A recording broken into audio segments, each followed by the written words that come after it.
It honestly became real that first day that we went to set, and I was presented with like a rig that I was going to wear with the camera attached to it.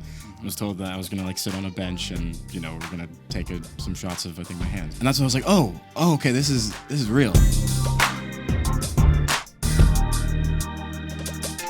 RaMell, we talked a little bit in Telluride, and one way you described this movie that stuck with me was you described it as an experimental film.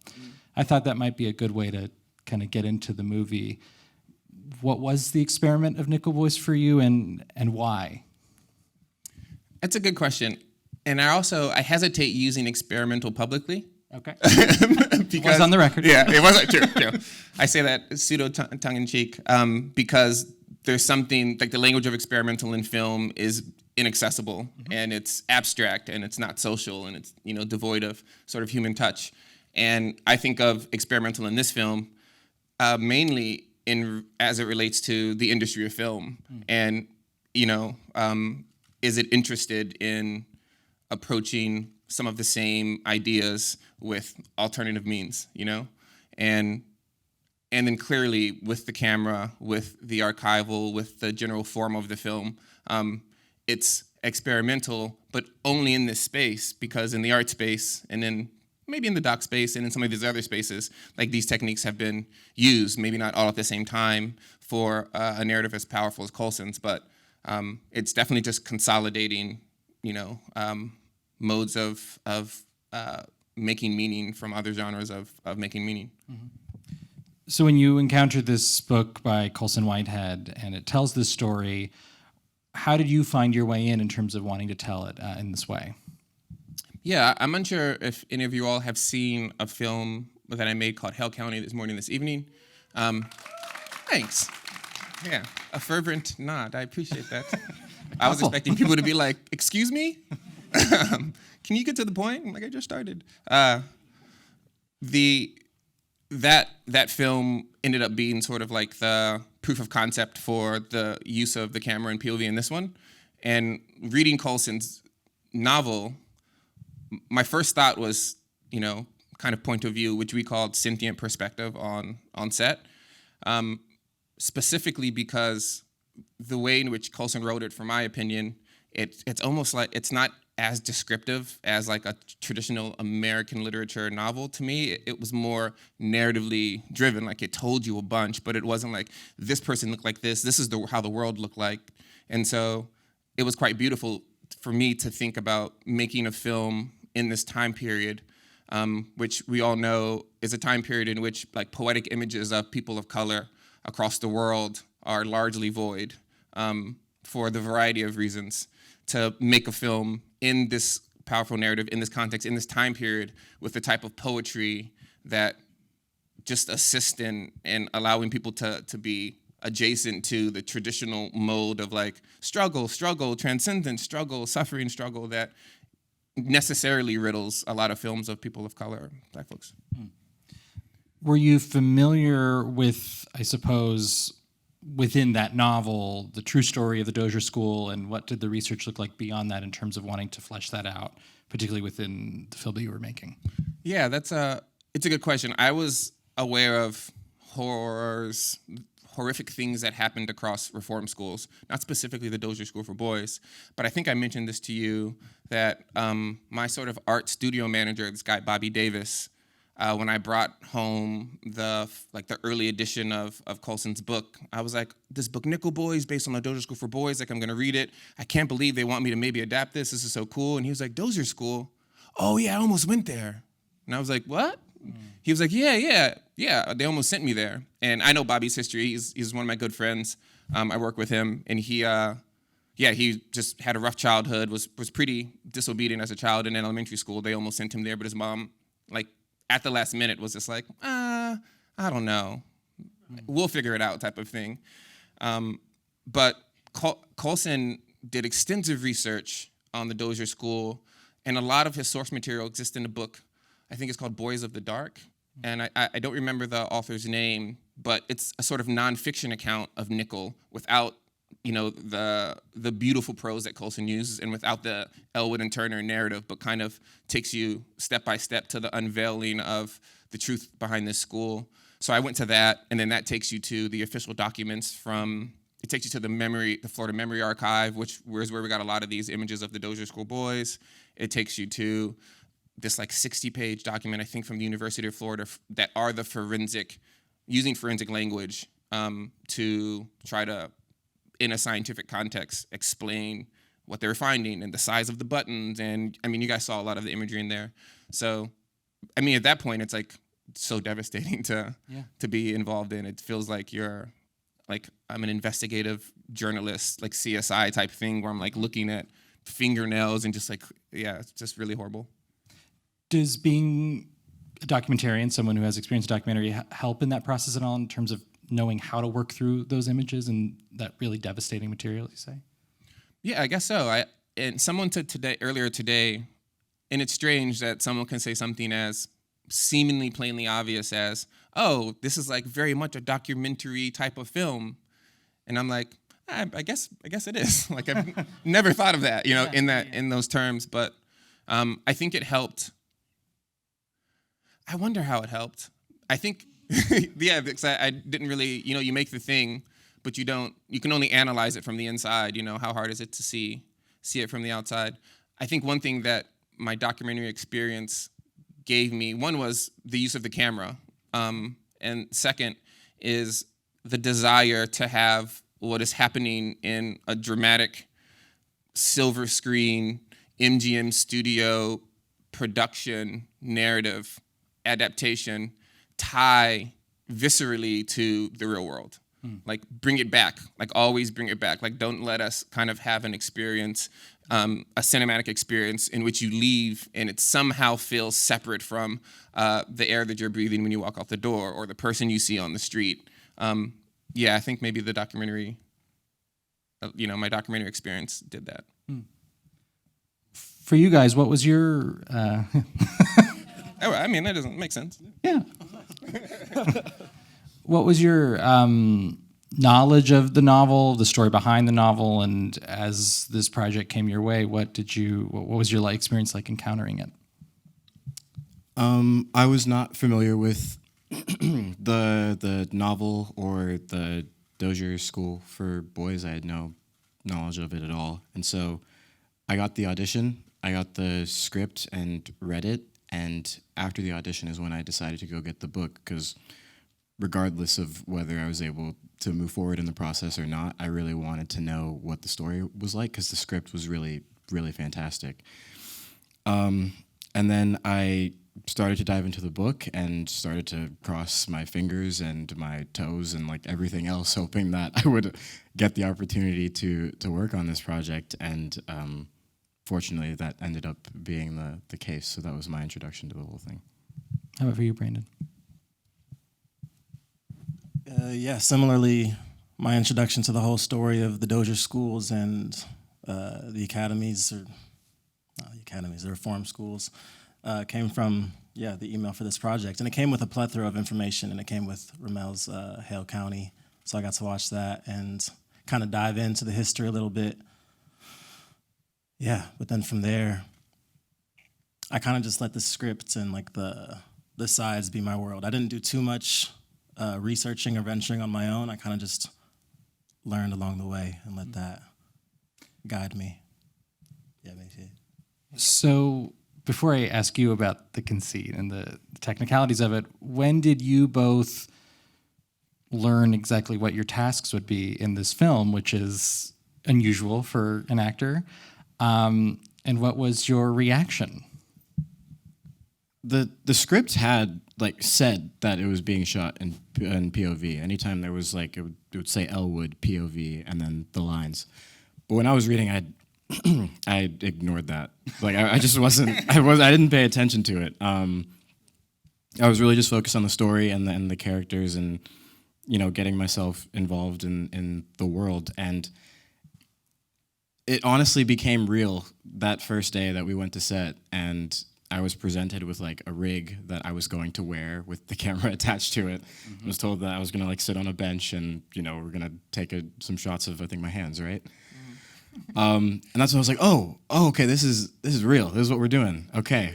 And it was just sort of like just kind of have to dive right into it. I knew that I trusted RaMell, and he, I mean, he moved with a confidence that was, that made me feel like, yeah, this is going to work. And so it was just about figuring out how to make it work on our end.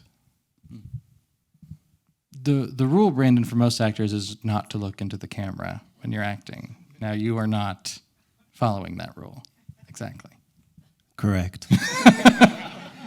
How was that? I mean, I like that I'm going after Ethan because he just gets to say all the things that I agree with. Yeah, I mean, yeah, it is weird right at the beginning. I think during the first callback we had on Zoom, RaMell asked me to say some lines to the camera and run in place for a little bit. I was like, okay. All right.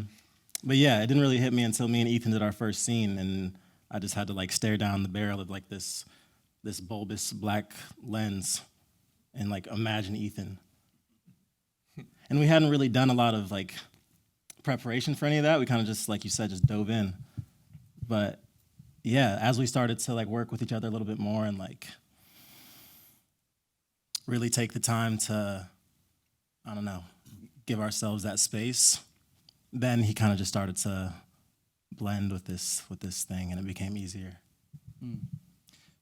You both give these really vulnerable, transparent, in many ways, performances. And when you describe it, it sounds like that would be especially difficult to achieve when you're working with a rig and you're talking to the camera. Did you find it at all a learning curve just in terms of getting to that place of being able to get to where you needed to be as your characters while also working within a very specific kind of conceit? Yeah. Do you? I think there was a learning curve.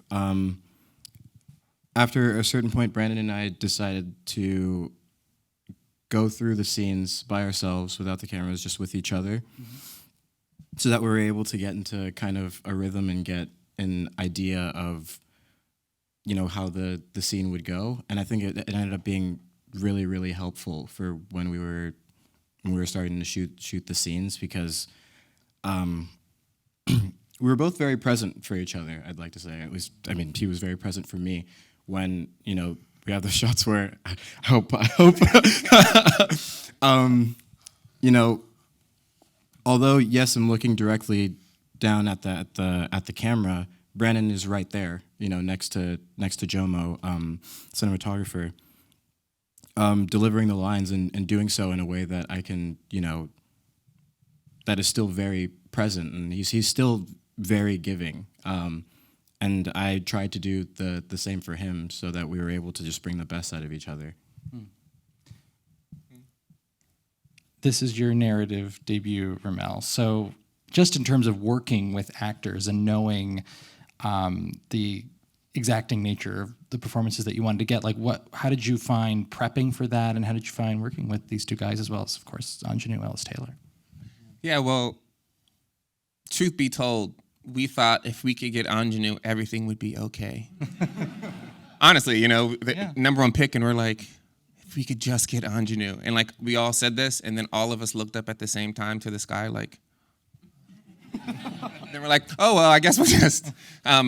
And so, in terms of working and doing this for the first time, it's strange because I've never done it. I didn't think about how to do it because I feel like that would have been useless anxiety.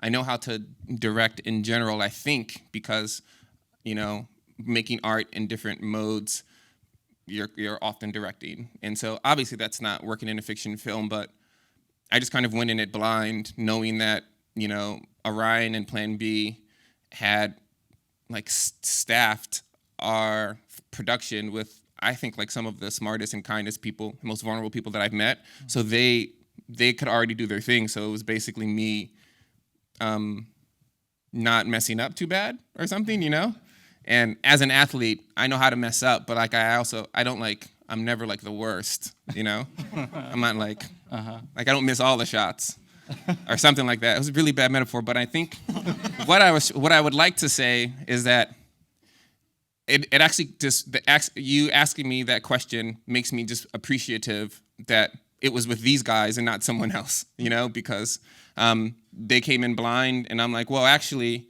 and Brandon said this in another one. I was like, Brandon, cool. So let's do it different. And he'd be like, excuse me? I'd be like, like another thing.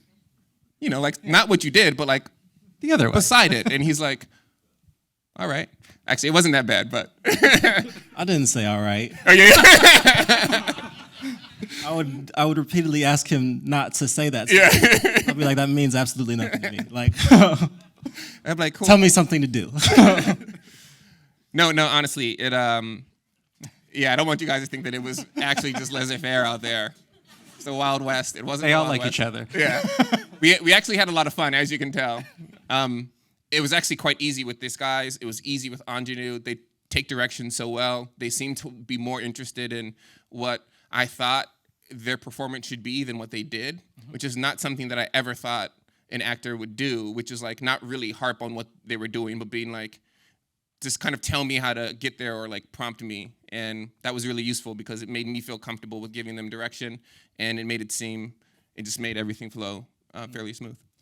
Yeah, I think of the scene where she's sitting with you outside at the school and she hears the bird and she looks up, and there's this feeling of incredible spontaneity, even as, again, you have this very precise vision, and I feel like that's just the magic of an actor like that. Ingenue is different. I have had the really insane privilege of being on 3 different projects with her, including this one. The first one we didn't really interact at all. We didn't know, but she played my mother in When They See Us. So when I found out that she was going to be playing Grandma Hattie, I was like, yes. Like, and it's really good company to be with, and even Brandon was talking about that moment earlier today, because it really is. It speaks to it's so simple, but it's such a powerful moment. And I had the privilege of being behind the camera that day and watching her do that scene, and it really is. Yeah, she's a wonder to watch. She is, so phenomenal. Yeah, these two didn't get to meet Ingenue. They got to only meet Hattie because Ingenue would come as Hattie and she would leave as Hattie. And I don't think that she was in her trailer or at home as Hattie, but it was like very short. And you were like, I can't tell you right, like I can't wait to meet Ingenue. Yeah.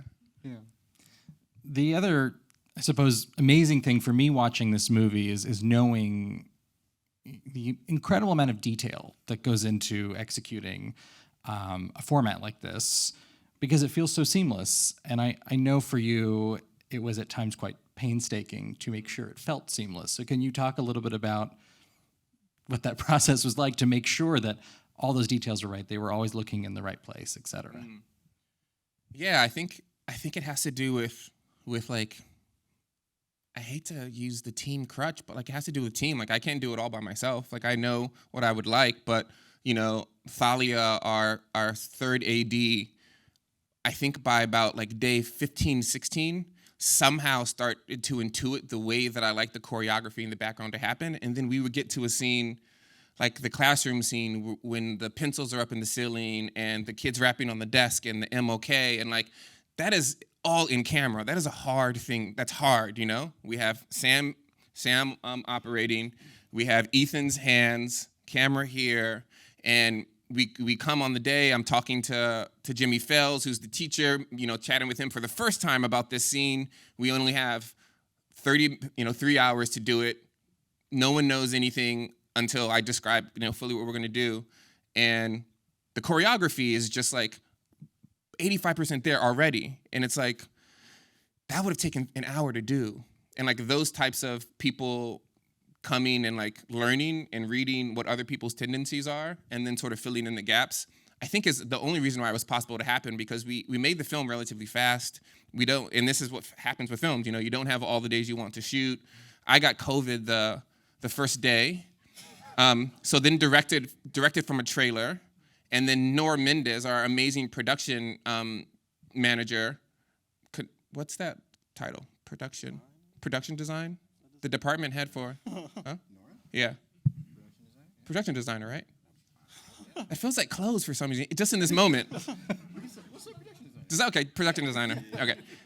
She got COVID the second day, and then they shut it down, rightfully so. So we lost the first week.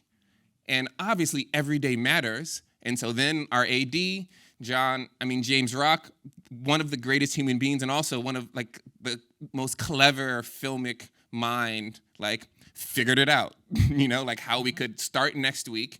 And then a tornado came. And then Mr. Marconi and Miss Hardy both got COVID. We lost them. So then we had to cast someone in less than 20, filmmaking is, like, films are unnatural. They're not, the universe conspires against film. If any of you all have seen read The Alchemist, the universe is conspiring against us. So yeah, it's truly all those details, like, Jomo's like, hey, I don't think that their eye line was right on that one. We go back and look, and I'm like, thank the Lord, Jomo, because I was ready to move on, And then someone else would say something. So yeah, team. Team. Team. Can you guys talk about your characters a little bit more, Elwood and Turner, what you particularly connected to in them, and how you found playing the bond together in the back half of the film? You want to start this one? Okay.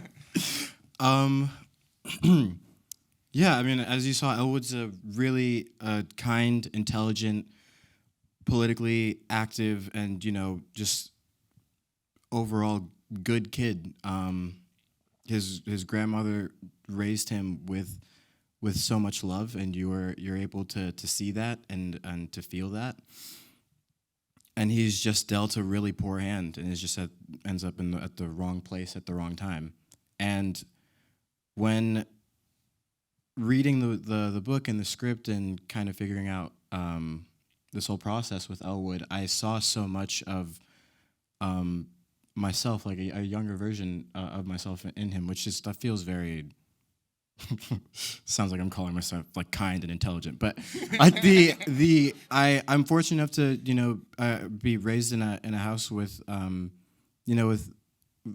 with love. With my parents work really hard, and they did so much for me to put myself in a position that similar to Elwood. When he worked hard, and he found himself in a position where he was about to go to a technical school at 16. That's really, really impressive.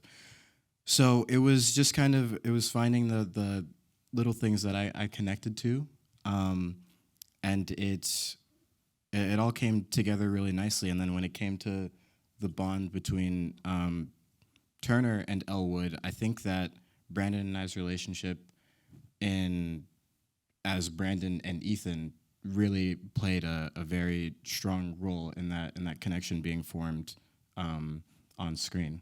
And I think that he would like to speak a little bit about that as well. Don't worry, I was going to make him. Who are you talking about, RaMell? Yeah, I do. I also like Ethan very much. I guess I'll start by talking about Turner. Turner's, he's also very intelligent, just in a very different way, in a much more confined space. So he uses that intelligence to survive and maybe give himself some sort of sense of luxury in his own mind in this, this hell that he's actually in from an objective point of view. I don't know if you can be objective and say hell. I don't even know if you're allowed to say hell. You can say, you should say HE double hockey stick. Yeah. But yeah, and I don't think he didn't have any hope, or he just very much believed in the reality of the situation that he found himself in, until Elwood comes in and he recognizes this other sort of intelligence and this spark and this something fresh that he hasn't seen in this school. And he I think maybe Elwood ignites some hope in him, that some more of a hope to escape this loneliness I think that he's been living in, and less of like a hope to change anything really, until Elwood starts to kind of break away at his walls and his yeah, his shields, which terrifies him at first, but I think then as they become closer, which, yeah, as you said, was easy because we was close. Yeah, well said. That was great. Yeah. No, because that, like, he was escaping his loneliness is like a pretty powerful thing. I haven't thought about it, Turner, in those terms. You know, It's quite beautiful. Thanks. RaMell, I wanted to ask you a little bit about your approach to violence in this film. It's at times a very violent story. It's kept off screen. We still have one particular sequence that is extremely, I think, harrowing for the audience. But knowing that that's such a core component of this story, how did you go about approaching it and the decision to really keep it off screen? Yeah, it was something that was, I think, built into Jeremy and Dee Dee asking me to do it. Because they saw Hell County, and Hell County is an extraordinary curation of Daniel and Quincy's lives. Like, whether or not you like the film or don't like the film, or if those terms are reductive, you don't see much. You feel a lot, and you're not allowed to sort of, in the traditional sense, judge, because these moments of decision making are absent. And for Nickel Boys, similarly, what I was interested in is not allowing a person to sort of overly emotionally identify with specific acts. Mm-hmm. And I feel like I could say that a lot better, but we all know that, you know, Black folks and cinema they're like, I've been butting heads in photography forever, and it's the easiest way to get people into a theater to see a story about people of color, Black folks, is to make it people making fun of themselves, or to like show horror, you know, or us being beaten or whatever, and not for good reasons, right? Like, we need to know that these things are happening, but then when they become the only stories we tell, or the only way that we tell the stories, then it becomes the totality of a person's possibility to some degree, maybe unconsciously, maybe not. I'm not a psychologist, but I do know that it's frustrating to watch films in which that seems to be central to the theme. Mm-hmm. And I also know from making Hell County, kind of as my proof of concept, that we're complex, you know, animals, and our lives are filled with trauma that we don't see, you know, and we hear it, and we smell it, and we remember it, and we imagine it. And so thinking about this film, you know, and Jocelyn and I are writing it, we're like, how do we, let's just do something else. And then when you think about doing something else, you realize there's 1 million things to do, you know? Mm-hmm. It's actually hard to choose because there's 1 million things to do. And yeah, we actually broke our rule, and all the rules, like the film is filled with rules, but we break all of them because you should. Rules are meant to be broken to some degree, but you know, anyway. We showed a couple punches in the boxing match. Yep. We were so committed to seeing violence in this, like not one punch being seen, all audience reactions and just the feet and the sounds of the hits. But it actually was in the best interest of the film to do that, and it didn't really undermine the nonviolence. So, yeah. But that's how, you know, we were thinking. It's an amazing sequence, that boxing sequence. So I'm glad you did it as you did it. I wanted to close by asking you guys about seeing the movie, because given the way that you filmed it in this very specific way, what was the feeling of seeing the way RaMell put everything together, seeing it with a crowd? I think in Tell Your Eye was the first time you saw it with an audience. What do you remember about that? Oh, sorry. Oh, he's ready to go. Yeah, I've seen it twice now. The first time I was in a screening room completely alone. And afterwards I realized how preferable that was from my first experience. Mm-hmm. Because I felt so drained and like I didn't want to be questioned, like asked anything, and I felt like really vulnerable. Like, even though I didn't feel like I had like such a direct emotional experience the first time, I just felt so like, I was like, ooh, somebody looks at me the wrong way, boy, I'm about to start. Not like fighting, I'm about to start crying. Like, I was like, I'm about to. And I remember telling, I think both of you, that my first experience with the film was like, Yeah, it was interesting because I was there when they were shooting it, obviously. And so I know there's like so much more of some of these moments. So like as some of these moments began and they're so beautiful and so light, I'd find myself in this like space of like, oh yeah, okay, let me just live here for a moment. And then it'd be taken away. Then there's another beautiful image and I'm like, okay, let me live here. And then it would be taken away.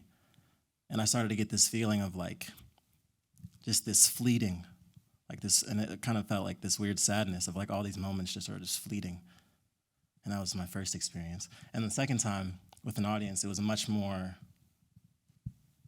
I don't know, the way I worded it to somebody earlier today, it felt like now that I've lived it the first time, I was kind of like able to just like experience it as like memories. And I got to feel like the emotion in that. And yeah, that first screening was strange, quiet, and yeah. Should I talk about the guy in front of us who's no?